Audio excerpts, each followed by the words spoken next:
my daddy was coming along, and I come by Shannon up there, and I saw a group of people out there in the field. There's a lot of people out there grouped around, and I saw people with hoods over their head, and I was young. I didn't know, and I asked them what people was doing out there. God, they said, them's Klansmen. I said, well, why, what's they going to do? And he told me, he said, that's an organization. And he said, when they gather like that, he said, they talk about, he says, sometimes they go to people's house and beat them. I said, why? I said, what if somebody do something? He said, nobody can't do, you can't do nothing with them. I said, what? He said, he said, they pull together. Said, you can't mess with them. I said, well, why couldn't, a group of people go out there and run away? He says, it's their land. They have meetings on it. They can do what they want to do. So later on down the road, then I heard them about burning crosses at Lumberton. And after then, I went to William's barber shop to get a haircut, and there was men in there talking about it and said they was coming to Maxton. He said, let's meet him in Maxton. Let's not give him no chance to come to Pembroke. And so they told me what date there's going to be there. And they reminded me, they kept me informed to go. So that day, it was on Friday night, supposed to meet on Friday night. So we went on Friday night, and they didn't come. And so they told me that we'd go back Saturday night. Somebody had heard these are coming back Saturday night.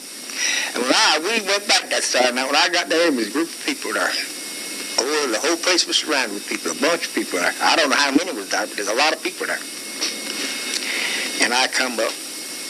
I asked the people what was going on. I asked them why don't you go over there and say something to them? And nobody gave me an answer. And I named my brother-in-law. We went on over there.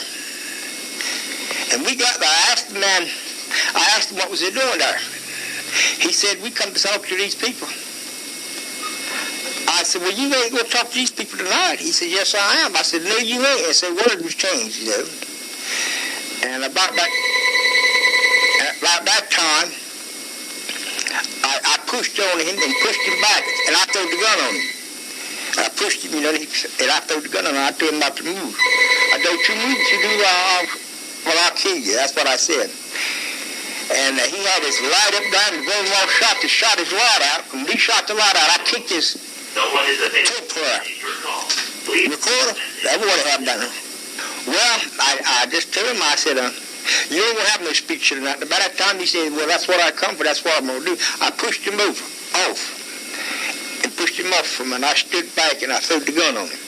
I said, well, you won't. I'll kill you before you have a speech. And about that time, my brother-in-law shot the bulb out, the light.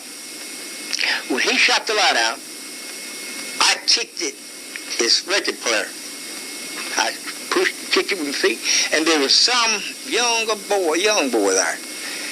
And I told him to take it. He told him not to take it. I told him I'd spit in his face. I said, you won't take it, spit in his face.